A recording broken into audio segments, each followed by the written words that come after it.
Hey guys, this is Rabber. So আমার Rabber already চলে গেছে, ক্ষয় হয়ে গেছে। সো নতুন ইনস্টল করতেছি। সো এইগুলো এখন লাগাবো। Let's see. এটা হচ্ছে SF এর FIBS এর ড্রাম রাবার, তাই না ভাইয়া?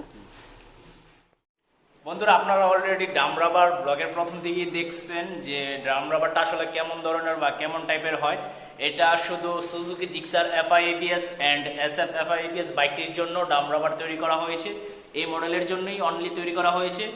আর অন্যান্য ব্র্যান্ডের বাইকের ড্রাম রাবার অন্য টাইপের। আর এই ড্রাম রাবারটির প্রাইস হচ্ছে আপনার 450 টাকা অফিসিয়াল। আর এগুলো আপনারা অরিজিনাল লাগাবেন। বাট ড্রাম রাবার ক্ষয় হয়ে গেলে সঠিক সময় না লাগালে বাইকের কি ক্ষতি হতে পারে সে সম্পর্কে আজকে আলোচনা করব। সো ব্লগটি প্রথম থেকে শেষ পর্যন্ত আপনাদের দেখতে হবে। So let's see, enjoy the blog. আমি এখন অফিস কিনে গিয়ে বাইকটির মাধ্যমে দেখিয়ে আপনাদের বোঝাবো। So let's see. প্রথমে যদি আমি বলতে যাই আসলে ড্রাম রাবারটি আসলে কোন চাকার ভিতর থাকে।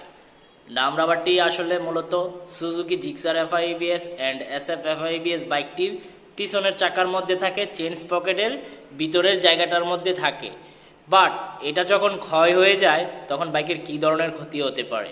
এই ড্রাম রাবারটা যখন ক্ষয় হয়ে যায় তখন বাইকের চাকার ভিতর, এই রিমটার ভিতর আপনার ড্রাম রাবার থাকে। একটু পর আমি আপনাদের লাইভ দেখাচ্ছি যে আসলে চাকাটা খুলে কিভাবে ড্রাম রাবারটা সেট করতে হয়। বাট তার আগে আমি বলে নেই যে আসলে কি ক্ষতি হতে পারে। এই রিমের ভিতর যখন ড্রাম রাবারটি থাকে, যখন ক্ষয় হয়ে যায় তখন বাইকের চাকাটা হালকা নড়াচড়া করে।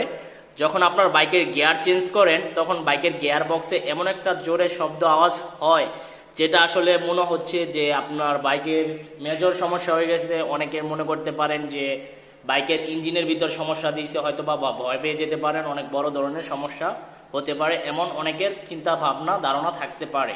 বাট ড্রাম রাবার ক্ষয় হওয়ার কারণে আপনার এই রিমের ভিতর জায়গাটার মধ্যে ড্রাম রাবারটা আসলে থাকে। বাট এই ড্রাম রাবারটি যখন ক্ষয় হয়ে যায় তখন এটা ছোট হয়ে যায়, তখন আর এই চেন পকেটের সেটের ভিতর ম্যাচ করে থাকে না, তখন চেনটাও আপনার লড়ে। তখন আপনার বাইকের চাকার সাথে চেন অ্যাডজাস্ট মিল থাকে না।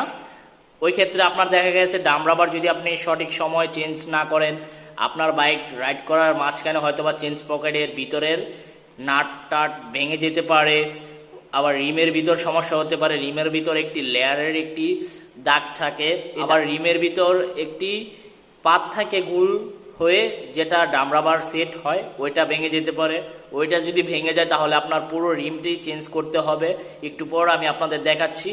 এই সমস্যাগুলি হতে পারে আর আপনারা বুঝবেন তখনই যে ড্রাম রাবার চেঞ্জ করতে হবে যখন আপনার বাইকের গিয়ার সাথে আপনার বাইকের চাকার মিল থাকবে না। গিয়ার চেঞ্জ করার ক্ষেত্রে অনেক সময় দেখবেন স্টার্ট দিয়ে গিয়ার একে ফালানোর পর যখন ডাবল স্ট্যান্ড করে দেখবেন তখন দেখবেন এই জায়গাটা গেছতেছে, অর্থাৎ মানে নড়াচড়া করতেছে। চেঞ্জ পকেটটা যেভাবে ঘোরার কথা ওইভাবে ঘুরবে না, দেখবেন আঁকা বাঁকা করে, মানে টাল বলা যায়, টাল হয়ে ঘুরতেছে।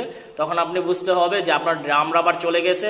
বা আপনারা যখন বাইকটি সার্ভিস করান, জেনারেল সার্ভিস, তখন সার্ভিস সেন্টার মেকানিক বা টেকনিশিয়ানদের যদি দেখান যে একটু চেক দিয়ে দেন তো যে আমার বাইকের ড্রাম রাবার কি আসলে ক্ষয় হয়েছে নাকি ঠিক আছে, তখন তারাই বলে দিবে। মেজর সমস্যা একটাই, যেটা হচ্ছে আপনার এই পাত যদি ভেঙে যায় তাহলে রিমটা ফুল নষ্ট হয়ে যাবে। সো এখন আমি দেখাবো আপনাদের আসলে ড্রাম রাবারটি আসলে রিমের ভিতর কিভাবে সেট করে। So let's see. সো বন্ধুরা, আপনারা দেখতে পাচ্ছেন আমার পিছনের চাকার ভিতর এই পাতের ভিতর আপনার ড্রাম রাবারটি ইউজ করবে। দেখুন চারটি কাটা কাটার মতো দাগ আছে, এখানে সেট করা হবে। সো ড্রাম রাবারগুলা সুজুকি সার্ভিস সেন্টার রাসেল ভাই টেকনিশিয়ান, উনি এটা সেট করতেছে। তো আমার নষ্ট ড্রাম রাবারগুলো দেখেন কিভাবে ক্ষয় হয়ে গেছে। সো এগুলা নষ্ট হয়ে গেছে, নতুন ইনস্টল করতেছে।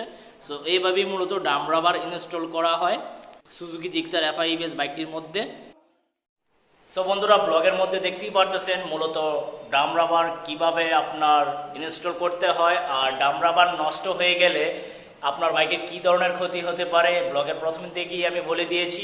সো ব্লগটি আর বেশি বড় করবো না, আজকের ব্লগ এই পর্যন্তই। দেখা হবে ইনশাল্লাহ পরবর্তী ব্লগে। ততদিন পর্যন্ত আপনারা সবাই সুস্থ থাকবেন এন্ড ভালো থাকবেন। আল্লাহ হাফেজ।